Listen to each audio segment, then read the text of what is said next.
Hello friends, a very good evening to all of you. Welcome to civil staff Himachal. Civil staff Himachal के YouTube platform पे आप सभी का बहुत बहुत स्वागत है। मेरा नाम है रोहित और आज की हमारी क्लास के अंदर स्टूडेंट्स हम डिस्कस करेंगे आज का करंट अफेयर यानी कि daily current affairs. Daily current affairs की हमारी ये जो क्लास होती है ये रोज शाम को होती है, जिसके अंदर हम डेली के इंपॉर्टेंट करंट अफेयर्स को डिस्कस करते हैं। और आज की क्लास के अंदर भी हम कुछ ऐसा ही करने वाले हैं। और आज का जो दिन है 9 ऑफ दिसंबर यानी कि 9 दिसंबर, तो 9 दिसंबर 2023 के मोस्ट इंपोर्टेंट करंट अफेयर्स को आज की क्लास के अंदर हम डिस्कस करेंगे। सो जितने भी स्टूडेंट्स यहाँ पे जुड़ चुके हैं सबको गुड इवनिंग। एंड मैं उम्मीद करता हूँ कि सबको मेरी आवाज प्रॉपर आ रही होगी और स्क्रीन भी आप लोग देख पा रहे होंगे। और आज की क्लास के अंदर करंट अफेयर्स की शुरुआत करते हैं। और करंट अफेयर्स की शुरुआत करने से पहले आज की क्लास के जो टॉपिक्स हैं उनको देख लेंगे। आज किन किन टॉपिक्स को लेकर करंट अफेयर का डिस्कशन हम करने वाले हैं, आइए एक बार देख लेते हैं फटाफट किन किन टॉपिक्स के बारे में आज चर्चा होगी। तो आज जो चर्चा है वो मैफ्टल के बारे में है। मैफ्टल अभी न्यूज में आया काफी। देखिए, मैफ्टल एक दवाई है, ठीक है, जिसको बेसिकली बहुत सारे लोग खाते हैं। बेसिकली नॉर्मली इसको पेट दर्द की दवाई बोला जाता है। और अपने मेंस्ट्रुअल साइकिल के टाइम पे जो वुमेन्स होती हैं वो भी इसको खाती हैं क्रैम्प्स के लिए। But this drug is very harmful for the human consumption. और अगर आप इसको एक्सेस में खा रहे हो तो बहुत ज्यादा हानिकारक हो सकती है। और इस दवाई को खाने से पहले आपको डॉक्टर से जरूर कंसल्ट करना है। ये यहाँ पर कुछ गाइडलाइंस आई हैं तो इसको पढ़ेंगे। सो मैफ्टल मैफ्टल यहाँ पर न्यूज में आता है। उसके बाद डील वर्टिकल माइग्रेशन के बारे में पढ़ेंगे। ये कुछ ऐसी स्पीसीज हैं जिनको एलियन स्पीसीज की तरह देखा जा रहा था, बट नहीं, ये सेम बायोकेमिस्ट्री जैसी ही स्पीसीज हैं जिनको अभी देखा गया है।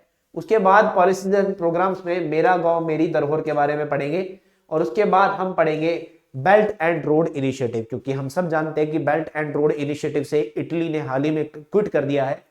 अभी मोदी जी COP28 के चलते हुए गए थे, बहुत सारी कंट्रीज ने मुलाकात करी। और यहीं पर उसके बाद अगर मैं देखता हूं कि अभी इटली ने अनाउंस कर दिया कि हम बेल्ट एंड रोड इनिशिएटिव को क्विट करते हैं।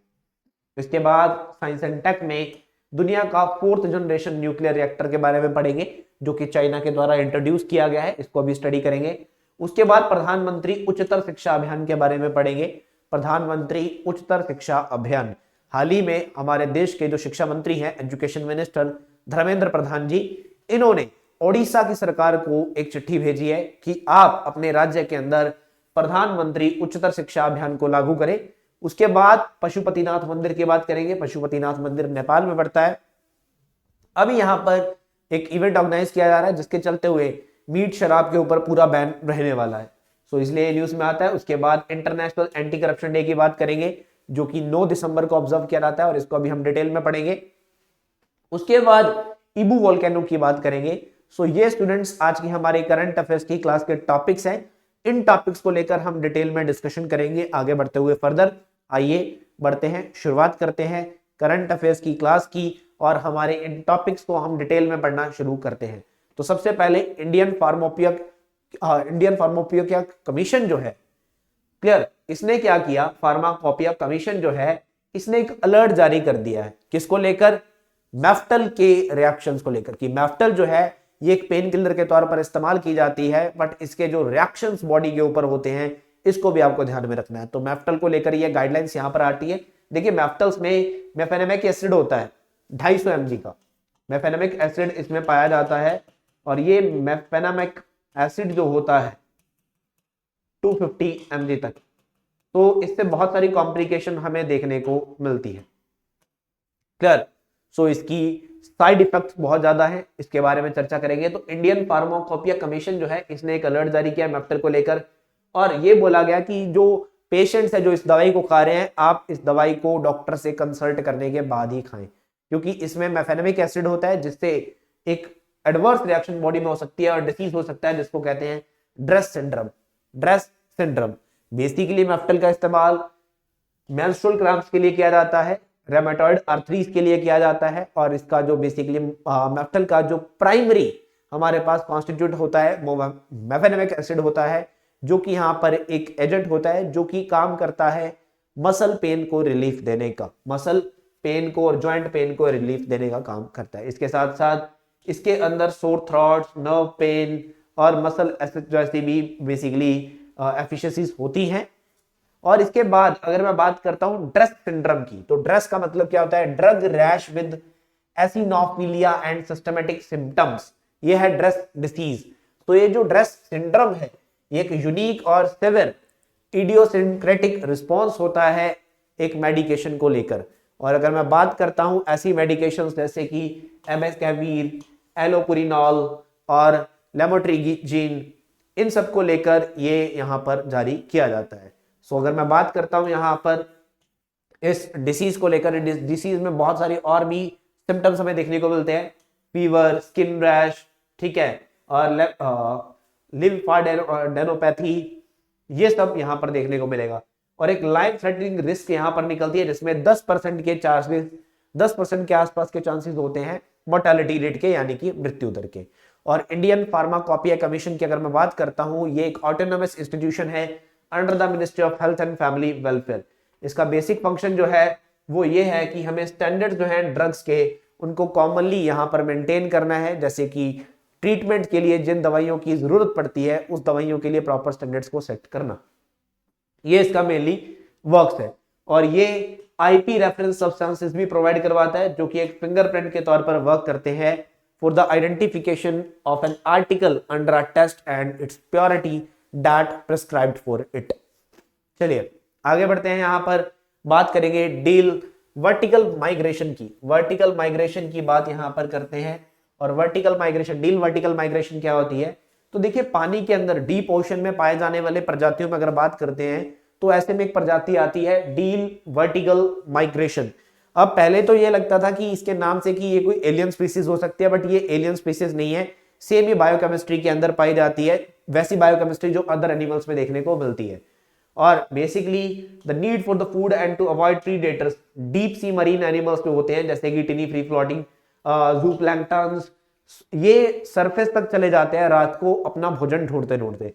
और डेली सिंक्रोनाइज्ड मूवमेंट की अगर मैं बात करता हूं इन मरीन एनिमल्स की, that is between the surface and deep layers of the open ocean, इसको कहते हैं diel vertical migration. Deal vertical migration. So इसके साथ साथ आगे बात करते हैं तो इनके बारे में, इनको हम डाईयूर्नल वर्टिकल माइग्रेशन भी कहते हैं। और इस माइग्रेशन का जो समय होता है वो नेचुरल रिदम्स जो होती हैं वो सनराइज या सनसेट के बीच का समय होता है। और ऐसी माइग्रेशन को this type of migration is the largest animal migration on the planet and every single day by a trillions of animals in every ocean। और ये एक कैपिटिवेटिंग डिस्प्ले होता है नेचर की इंजेन्युइटी का। चलिए आगे बढ़ते हैं। मेरा गांव मेरा धरोहर, मेरा गांव मेरी धरोहर नाम का एक प्रोजेक्ट सेंट्रल गवर्नमेंट ने शुरू किया है। मेरा गांव मेरी धरोहर, तो मिनिस्ट्री ऑफ कल्चर के द्वारा इसको शुरू किया गया है। मेरा गांव मेरी धरोहर, धरोहर का मतलब होता है heritage. So my village my heritage, ये यहाँ पर गांव की अपलिफ्टमेंट के लिए, विलेजेस की अपलिफ्टमेंट के लिए एक इनिशिएटिव यहाँ पर लॉन्च किया गया है। और इसको Indira Gandhi National Centre for the arts जो है, जो कि मिनिस्ट्री ऑफ कल्चर के अंदर वर्क करता है, क्लियर। सो इसने अपना एक इनिशिएटिव लॉन्च किया, मेरा गांव मेरी धरोहर। सो बेसिकली विलेजेस की लाइफ, उसकी हिस्ट्री, उसको ऊपर उठाने के लिए, जानने के लिए ऐसा इनिशिएटिव लिया गया। सो ये National Mission on Cultural Mapping का एक क्रूशियल कंपोनेंट है। और ये गवर्नमेंट की कमिटमेंट्स जो है यहाँ पर बताता है for the document and map the cultural diversity. और जो मेन ऑब्जेक्टिव है इस प्रोजेक्ट का वो यही है कि भारत देश की जो 6.5 लाख गांव हैं, ठीक है, जिसमें 28 राज्य और 8 केंद्र शासित प्रदेश कवर होते हैं, वहां पर इन वर्चुअल प्लेटफॉर्म को मेरा गांव मेरे हेरिटेज को लॉन्च हमें करना है।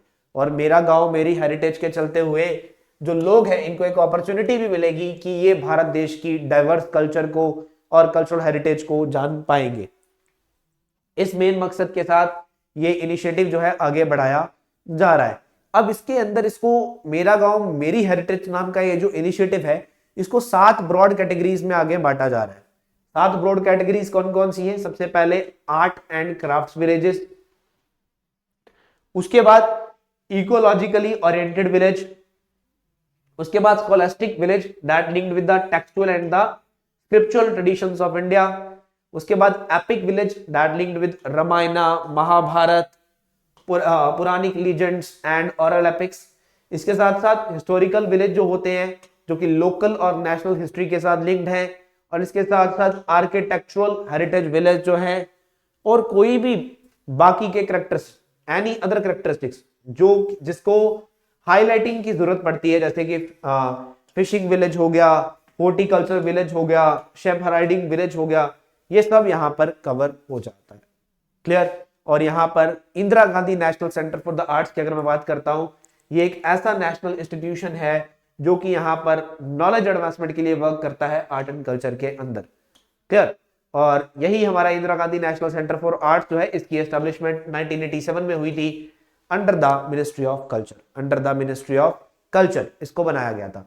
आगे बढ़ते हैं, बात करते हैं यहाँ पर बेल्ट एंड रोड इनिशिएटिव की। देखिए, बेल्ट एंड रोड इनिशिएटिव की शुरुआत 2013 में चाइना के द्वारा की गई थी, और अभी इटली एक ऐसा देश बनता है जो इकलौता ऐसा देश था जो G7 कंट्री था और इनमें था। देखिए, G7 कंट्री में 7 देश आते हैं, UK, US, Italy, Germany, Japan, Canada. ठीक है, ये 7 देश जो हैं, इन 7 देशों में से सिर्फ इटली एक ऐसा देश था जो कि चाइना के बेल्ट एंड रोड इनिशिएटिव का हिस्सा था। बट अब चाइना, इस इटली ने भी अनाउंस कर दिया कि हम बेल्ट रोड इनिशिएटिव को क्विट कर रहे हैं, हम इसका हिस्सा नहीं रहेंगे। तो आइए बेल्ट एंड रोड इनिशिएटिव की बात यहां पर कर देते हैं। तो सबसे पहले बेल्ट एंड रोड इनिशिएटिव की जब मैं बात करता हूं, तो ये 2013 में इसकी शुरुआत की गई थी, और इसका बेसिकली मेन पर्पस था कि यहां पर 150 कंट्रीज में और इंटरनेशनल ऑर्गेनाइजेशन में इन्वेस्ट करना है, और रोड, रेल, सी रूट्स यहां पर बनाने हैं ट्रेड एंड कनेक्टिविटीज के लिए। इसको पहले वन बेल्ट वन रोड बोला जाता था। तो चाइना की फॉरेन पॉलिसीज को देखते हुए one belt one road policy यहां पर बनाई गई थी, और इसके अंदर दो बेल्ट आते हैं, 2 इनिशिएटिव आते हैं।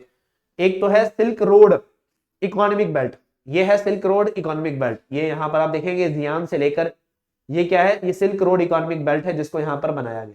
और दूसरा है maritime silk road initiative. Maritime silk road initiative यानी कि पानी के रास्ते से सारा रोड मैप बनाना, वाटर लेवल पे सारा रोड मैप तैयार करना। सो 2 प्रिंसिपल कंपोनेंट्स है इसमें, सिल्क रोड इकोनॉमिक बेल्ट और मैरीटाइम सिल्क रोड। अब सिल्क रोड इकोनॉमिक बेल्ट की जब मैं बात करता हूं, ये कनेक्टिविटी को इंप्रूव करता है, इंफ्रास्ट्रक्चर को इंप्रूव करता है, ट्रेड लिंक्स को बनाता है। ठीक है। और मैरीटाइम सिल्क रोड की अगर मैं बात करता हूं, तो ये मैरीटाइम कनेक्शन बनाता है, कोऑपरेशन बनाता है पोर्ट्स, शिपिंग रूट्स और मैरीटाइम इंफ्रास्ट्रक्चर प्रोजेक्ट्स के बिटवीन में। ये साउथ चाइना सी से शुरू होता है एंड ये Indo China, south east Asia के टुवर्ड्स आगे बढ़ता है। क्लियर। यहां तक ये बात आपको ध्यान में रखनी है। ये है बेल्ट एंड रोड इनिशिएटिव। अब इश्यूज क्या निकल कर आ रहे हैं, डेप्ट ट्रैप डिप्लोमेसी ऑफ चाइना, ये एक बड़ा रीजन यहां पर आ जाता है। उसके बाद जियोपॉलिटिकल रिवलरीज जो आते हैं या डिस्प्यूट्स आते हैं, ये भी एक मेन रीजन आ रहा है। और प्रॉब्लम्स को इंप्लीमेंट करना, जैसे कि labour violations, environmental hazards, corruption scandals, ये भी एक रीजन है। और बहुत सारे कंट्रीज ऐसे हैं, सिर्फ इटली नहीं, 2 कंट्रीज पहले भी ऐसे रहे हैं जो चाइना के बेल्ट एंड रोड इनिशिएटिव को क्विट कर चुके हैं, जैसे कि सियारा लोने ने 2018 में किया, और फिलीपींस ने 2023 में कर दिया, और अभी इटली ने कर दिया। सो कंट्रीज जो हैं वो चाइना के इस बेल्ट एंड रोड इनिशिएटिव से खुद को बाहर करते हुए आगे बढ़ रहे हैं। आगे बढ़ेंगे, देखते हैं आगे क्या कहता है। China starts up world's first 4th generation nuclear reactor. दुनिया का पहला 4th जनरेशन न्यूक्लियर रिएक्टर जो है चाइना के द्वारा लॉन्च कर दिया गया। अब चाइना ने कमर्शियल ऑपरेशन शुरू किए हैं इसके। ठीक है। दुनिया का पहला 4th generation gas cooled nuclear reactor है, गैस कूल्ड न्यूक्लियर रिएक्टर है ये। और बेसिकली अगर मैं बात करता हूं इसकी, शिडाओ बे प्लांट ईस्टर्न शेंडोंग प्रोविंस में, that is powered by 2 high temperature reactors that is cooled by gas rather than the pressurized water। और जो फैसिलिटी यहां पर शुरू हो रही है, इसकी कंस्ट्रक्शन 2012 में शुरू हो गई थी। 250 मेगावाट के थर्मल रिएक्टर्स यहां पर हैं, और एक स्टीम जनरेटर है जिसकी इंस्टॉल्ड कैपेसिटी 200 मेगावाट की है। 200 मेगावाट की इंस्टॉल्ड कैपेसिटी है। और यहां पर कन्वेंशनल रिएक्टर्स लगे हुए हैं जो कि इलेक्ट्रिसिटी प्रोड्यूस करते हैं न्यूक्लियर एनर्जी से। और ये एडवांस मॉडल है जिनको हम स्मॉल मॉड्यूलर रिएक्टर्स कहते हैं, and that can be used for the other applications that include heating, desalinations और stream for the industrial needs. और वाटर को यूज करने की बजाय, instead of using water to cool the system, high temperature reactors जो है ये cool करेंगे, हीलियम गैस को यूज करते हुए कूल होंगे। और ये एक वे प्रॉमिस करेंगे that is to develop the more inland nuclear plants as they will not need to be located next to the water source. और according to the International Atomic Energy Agency, 80 ऐसे SMR project हैं जो कि currently under development में हैं 18 देशों के अंदर, 18 देशों के अंदर। आगे बढ़ेंगे, यहां पर बात करते हैं धर्मेंद्र प्रधान की। तो धर्मेंद्र प्रधान जी ने उड़ीसा के मुख्यमंत्री को बोला कि आप प्रधानमंत्री राष्ट्रीय उच्चतर शिक्षा अभियान स्कीम को इंप्लीमेंट करें। सो यहां पर प्रधानमंत्री उच्चतर शिक्षा अभियान जो है इसको लॉन्च किया जाएगा और इसकी स्कीम की गाइडेंस के अकॉर्डिंगली स्टेट्स और यूटीज जो हैं इनको एक MOU साइन करना पड़ता है इंप्लीमेंटेशन के लिए, ताकि प्रॉपर प्लानिंग बनाकर स्कीम को लॉन्च किया जा सके। अब प्रधानमंत्री उच्चतर शिक्षा अभियान जो है ये एक सेंट्रली स्पॉन्सर स्कीम है। सेंट्रली स्पॉन्सर कहने का मतलब जहां पर राज्य और केंद्र दोनों पैसा देते हैं, और 300 प्लस स्टेट यूनिवर्सिटीज और एफिलेटेड कॉलेजेस के साथ ये लॉन्च की जा रही है। 2013 में इसको लॉन्च किया गया था और इसका मेन फंक्शन यही है कि ये स्टेट हायर एजुकेशन इंस्टीट्यूशन को स्ट्रेटेजिक फंडिंग देगा और उनकी अपलिफ्टमेंट के लिए वर्क करेगा। और सेंट्रल फंडिंग जो होती है वो आउटकम के ऊपर, उसी के ऊपर आउटकम डिपेंड करती है। और फंड्स जो होते हैं ये सेंट्रल मिनिस्ट्री से आते हैं स्टेट गवर्नमेंट्स को, यूनियन टेरिटरीज को। उसके बाद स्टेट्स और यूनियन टेरिटरीज जो है अपने अपने कॉलेजेस को, इंस्टीट्यूशन को वो पैसा देते हैं। और स्टेट्स को जो फंडिंग आती है वो उनकी क्रिटिकल अप्रेजल्स के बिहाफ पे दी जाती है कि किस तरह के प्लान्स हैं, किस तरह के प्लान्स हैं। सो यहाँ पर हर एक स्टेट की स्ट्रेटेजी जो होती है वो यहाँ पर लेके आना बहुत जरूरी होती है। स्कीम को 31 मार्च 2026 तक अप्रूव किया गया है, जिसका टोटल आउटले जो है 12,926 करोड़ रुपए रखा गया है। दैट इज द राष्ट्रीय उच्चतर शिक्षा अभियान, राष्ट्रीय उच्चतर शिक्षा अभियान। आगे बात करेंगे पशुपतिनाथ मंदिर की। तो पशुपतिनाथ के मंदिर में अभी बाला चतुर्दशी फेस्टिवल ऑर्गेनाइज किया जा रहा है। तो बाला चतुर्दशी फेस्टिवल में सप्लाई ऑफ मीट और अल्कोहल इसको बंद कर दिया गया है, इसके ऊपर बैन लगा दिया गया है। तो यहां पर मैं आपको बता दूं 7 तरह के ग्रेन्स जो होते हैं मिक्स किए जाते हैं फ्रूट्स के साथ, और ये श्लेष मंटक फॉरेस्ट में यहाँ पर स्प्रिंकल किए जाते हैं नियर द पशुपतिनाथ मंदिर। सो बेसिकली जो भी डिसीज रिलेटिव्स होते हैं उनकी मेमोरी में ऐसा किया जाता है। और ये जो मंदिर है पशुपतिनाथ का मंदिर, ये बागमती नदी के किनारे बसा हुआ है काठमांडू के ईस्टर्न आउटस्कर्ट्स में, और बहुत ही बड़ा हिंदू मंदिर यहाँ पर है नेपाल के अंदर। ये मंदिर जो है ये पशुपति महाराज का है। पशुपति महाराज शिव भगवान के एक रूप है, और ये टेम्पल जो है इसको 1979 में वर्ल्ड हेरिटेज साइट भी डिक्लेयर किया गया था। 518 मिनी टेम्पल्स इसके अंदर है, और उसके साथ साथ एक मेन पगोड़ा हाउस बना हुआ है। लगभग हजारों लाखों श्रद्धालु जो है यहाँ पर आते हैं दुनिया भर से इस मंदिर के अंदर। That is the Pashupatinath temple, Pashupatinath temple. इसके बाद बात करेंगे इंटरनेशनल एंटी करप्शन डे की। अब देखिए इंटरनेशनल एंटी करप्शन डे 9 दिसंबर को ऑब्जर्व किया जाता है। और अगर मैं बात करता हूं अक्टूबर की, तो अक्टूबर 2003 में कन्वेंशन अगेंस्ट द करप्शन को साइन किया गया था by the United nation general assembly. तो यूनाइटेड नेशन ने 2003 में साइन किया, तो अभी 2023 में 20 साल the convention against the corruption के साइन हुए हो चुके हैं, और इंटरनेशनल एंटी करप्शन डे यहां पर ऑब्जर्व किया जा रहा है। तो it is very very important, ध्यान दीजिएगा 9 दिसंबर, क्लियर। और हमारा जो यूनाइटेड नेशन जनरल असेंबली है ये अडॉप्ट कर रहा है United Nation convention against corruption on 31 अक्टूबर 2003। ये ध्यान दीजिएगा, ये ध्यान दीजिएगा। और इसके साथ साथ पहली बार इसको ऑफिशियली 9 दिसंबर 2005 को ऑब्जर्व किया गया था, और इस बार इसका थीम क्या रहा। So United Nation Day against the corruption का जो दिन यहाँ पर रहता है, यानी कि एंटी करप्शन डे का जो थीम रहता है, it is the United Nation convention against the corruption at 20 uniting the world against the corruption, uniting the world against the corruption. ये थीम हमें यहाँ पर देखने को मिलता है स्टूडेंट्स। आइए बढ़ते हैं आगे करंट अफेयर की तरफ। अगला करंट अफेयर क्या कहता है, इंडोनेशिया के अंदर ईबू वोल्केनो जो है वो इरप्ट हो चुका है, और ऐश जो है बहुत तेजी से बढ़ रही है। लगभग 1200 मीटर तक ऊपर धुआं आप देख रहे हैं, कैसे आपको चित्र में दिखाई दे रहा है। तो इंडोनेशिया के अंदर हालमहिरा आइलैंड में ये हीबू वोल्केनो ईस्टर्न इंडोनेशिया में देखने को मिल रहा है। नॉर्थ मुलुकू के एरिया में 1200 मीटर तक जो है धुआं पहुंच चुका है, और स्टैंडिंग जो है 1300 मीटर अबव सी लेवल से इसकी बनी हुई है। हीबू वोल्केनो जो है ये सेकंड डेंजर लेवल पे आ चुका है, और हाईएस्ट लेवल ऑफ आईवी पे पहुंच चुका है, clear. So this is Indonesia is one of the countries with the most volcanoes in the world, and Indonesia में दुनिया के सबसे ज्यादा आइलैंड्स भी हैं। Indonesia is the world's largest island nation. दुनिया में सबसे ज्यादा आइलैंड्स अगर किसी देश में है तो वो देश इंडोनेशिया ही है। चलिए अब आगे बढ़ते हैं यहाँ पर आज के करंट अफेयर्स एमसीक्यूज की तरफ, क्योंकि करंट अफेयर्स यहाँ पे कंप्लीट होता है अब हम एमसीक्यूज को डिस्कस करेंगे। मैं उम्मीद करता हूं यहां तक आपको करंट अफेयर्स का पार्ट क्लियर हो गया होगा, समझ में आ गया होगा। अब एमसीक्यूज को डिस्कस कर लेते हैं। तो पहला सवाल ये रहा आपकी स्क्रीन पर, आइए देखते क्या कहता है। First question, Indian pharmacopoeia commission जो है इसने एक अलर्ट इशू किया है regarding the pain killer Meftal, और प्राइमरी कॉन्स्टिट्यूएंट इस मेफ्टल का जो है वो है मेफेनेमिक एसिड, और जो ड्रग रैश होते हैं दैट इज ऑफ ईसिनोफिलिया और सिस्टमेटिक सिम्टम के एक यूनिक और सेवरल इडियोसिंक्रेटिक रिस्पॉन्स है मेडिकेशन को लेकर। और इंडियन फार्माकोपिया कमीशन जो है एक ऑटोनोमस इंस्टीट्यूशन है under the ministry of health and family welfare. तो यहां पर हमारे first, second and third statement तीनों करेक्ट है, बट फोर्थ स्टेटमेंट हमारा इनकरेक्ट है, क्योंकि इंडियन फार्माकोपिया कमीशन जो है ये ऑटोनोमस बॉडी तो है but not under the ministry of chemical and fertilisers, it works under the ministry of health and family welfare.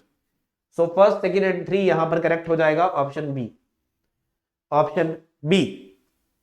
चलिए अगले सवाल की तरफ बढ़ेंगे। अगला सवाल देखते हैं क्या कहता है। Next question, the daily synchronized movement of marine animals between the surface and deep layers of open ocean is called deep vertical migration, and this type of migration is the largest animal migration on the planet, and the timing of this migration is tuned to the natural rhythms of tides and waves, and this deep vertical migration is also known as the diurnal vertical migration। अब यहां पर ध्यान से देखिएगा, हमारे पास हमारा fourth statement बिल्कुल correct है, हमारा फर्स्ट स्टेटमेंट बिल्कुल करेक्ट है। अब ऐसी माइग्रेशन को, ये लार्जेस्ट एनिमल माइग्रेशन है प्लेनेट के ऊपर, और इस माइग्रेशन की जो टाइमिंग है वो नेचुरल रिदम के साथ जुड़ी हुई है। तो इसी के चलते हुए हमारा ये टाइड्स एंड वेव की नहीं है, सनसेट और सनराइज के बीच में होती है। फर्स्ट, सेकंड एंड फोर्थ हमारा करेक्ट हो जाएगा, और ऑप्शन डी हमारा राइट आंसर हो जाएगा। क्लियर हो गया यहां तक भी। आइए अब अगले सवाल को देखते हैं। अगला सवाल आप ध्यान से देखेंगे क्या कहता है। हमारा जो मिनिस्ट्री ऑफ रूरल डेवलपमेंट है इसने मेरा गांव मेरी धरोहर नाम का प्रोजेक्ट लॉन्च किया है for the life, history and ethos of the Indian villages. Objective जो है इस प्रोजेक्ट का वो यही है कि इंडिया में 6.5 लाख विलेजेस जो हैं, and that spanning the 29 states and the 7 union territories, और ये National Mission on Cultural Mapping का एक क्रूशियल इंस्ट्रूमेंट है। Indira Gandhi National Centre for the Arts, ये एक ऑटोनोमस इंस्टीट्यूशन है under the ministry of Education.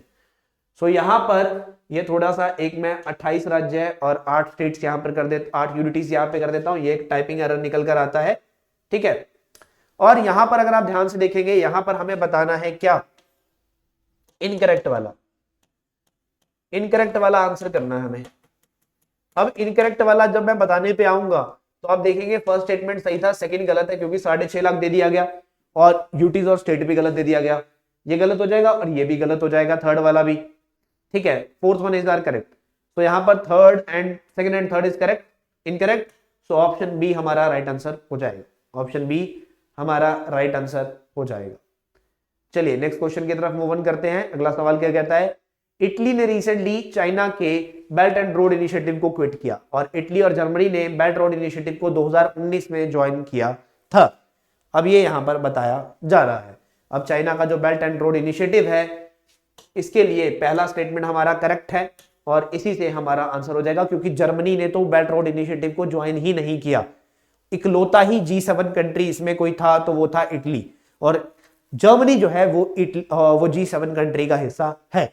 सो पहला ही करेक्ट हो जाएगा हमारा। आगे हमें ज्यादा डीप में देखने की जरूरत यहां पर नहीं पड़ेगी। आगे देखते हैं। तो जापान ने रिसेंटली कमर्शियल ऑपरेशन जो है दुनिया के 4th generation gas cooled nuclear reactor power plant के शुरू कर दिए हैं, और सेकंड स्टेटमेंट क्या कहती है, ये नाइट्रोजन गैस का इस्तेमाल करता है सिस्टम को कूल करने के लिए। अब ध्यान से देखेंगे, पहला स्टेटमेंट गलत हो जाएगा। क्यों? चाइना ऐसा देश है जिसने कमर्शियल ऑपरेशन जो है वो शुरू किए हैं, और दूसरा स्टेटमेंट भी गलत हो जाएगा। क्यों गलत हो जाएगा? क्योंकि गैस गलत बताई गई है, नाइट्रोजन गैस का इस्तेमाल नहीं। सो फर्स्ट एंड सेकंड दोनों गलत, नाइदर वन नॉट टू हमारा आंसर हो जाएगा, ना तो पहला ना दूसरा। आइए अगला सवाल देखते हैं क्या कहता है। अब अगला सवाल कहता है, प्रधानमंत्री उच्चतर शिक्षा अभियान जो है ये स्ट्रेटेजिक फंडिंग देगा to eligible states higher educational institution, और ये एक सेंट्रली सेक्टर स्कीम है, सेंट्रली सेक्टर नहीं है, सेंट्रली स्पॉन्सर स्कीम है। ये भी यहां गलत हो गया, पहला सही हो गया। So option A right answer हो जाएगा, क्योंकि ये सेंट्रली स्पॉन्सर स्कीम है ना, मैंने बताया आप सबको। चलिए आगे बढ़ेंगे अगले सवाल की तरफ। अगला सवाल देखते हैं क्या कहता है। पशुपतिनाथ टेम्पल जो है ये बागमती नदी के किनारे बसा हुआ है और इस टेम्पल को 1979 में वर्ल्ड हेरिटेज साइट का दर्जा दिया गया था। अब यहां पर जो हमारी स्टेटमेंट्स आती हैं वो दोनों की दोनों स्टेटमेंट्स करेक्ट निकल कर आती हैं, क्योंकि ये बागमती नदी के किनारे बसा हुआ है और ये वर्ल्ड हेरिटेज साइट भी है, 1979 में डिक्लेयर किया गया। तो ऑप्शन सी हमारा राइट आंसर हो जाएगा। समझ गए हो? चलो आगे बढ़ता हूं अगले करंट अफेयर की तरफ। अगला सवाल देखते हैं क्या कहता है। International day against the corruption, international day against corruption कब ऑब्जर्व किया जाता है? Sorry, international day against corruption कब होता है ये आपको बताना है। तो देखिए करप्शन को लेकर जो दिन ऑब्जर्व किया जाता है ये आज ही होता है, 9 दिसंबर को हम इसको ऑब्जर्व करते हैं। 9 दिसंबर को, 9 दिसंबर को ये दिन ऑब्जर्व किया जाता है। अगला सवाल जो आता है वो ईबू वोल्केनो को लेकर आता है। ईबू वोल्केनो हालमहिरा आइलैंड किस देश के अंदर यहां पर एरप्ट हुआ? सो ये देश है इंडोनेशिया, जहां पर सबसे ज्यादा वोल्केनो, जो दुनिया का सबसे बड़ा आइलैंड कंट्री हम इस देश को मानते हैं। सो ये आपको ध्यान रखना है, Ibu volcano that is in Indonesia. So option C यहां पर हमारा राइट आंसर हो जाएगा। और मैं उम्मीद करता हूं कि आज का हमारा जो करंट अफेयर का सेशन है वो पूरा हो चुका है और मैं ये भी उम्मीद करता हूं कि आपको सारा का सारा करंट अफेयर्स जो है वो समझ में आया होगा। किसी भी स्टूडेंट को किसी भी प्रकार का कोई भी सवाल या डाउट रहता है तो आप कमेंट सेक्शन के अंदर पूछ सकते हैं। और अगर आप लोगों को क्लास अच्छी लगी है तो लाइक कमेंट शेयर करना मत भूलिएगा। जो भी स्टूडेंट्स यहाँ पर क्लास देख रहे हैं, अगर आपने हमारे YouTube चैनल को सब्सक्राइब नहीं किया हुआ, हमारे YouTube चैनल को भी सब्सक्राइब करें और बेल आइकन दबाना नहीं भूलना है। बहुत बहुत धन्यवाद दोस्तों। Thank you so much. Have a good day. Thank you.